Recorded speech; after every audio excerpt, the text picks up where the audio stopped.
প্রেমে তারাই তো ধনী। হযরত উমর ফারুক উসমানে গনি, তোমার প্রেমে তারাই তো ধনী। তোমার প্রেম প্রীতি ছাড়া, তোমার ভালোবাসা ছাড়া জান্নাত পাওয়া যাবে না। তোমায় ছাড়া রইতে পারি না ইয়া রাসূলুল্লাহ,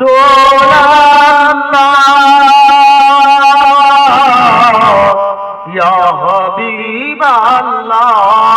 ও গো মোদের দয়ার নবী, ও গো মোদের মায়ার নবী, তুমি মোদের সাহারা। তোমায় ছাড়া রইতে পারি না ইয়া রাসূলুল্লাহ, ইয়া হাবিবাল্লাহ।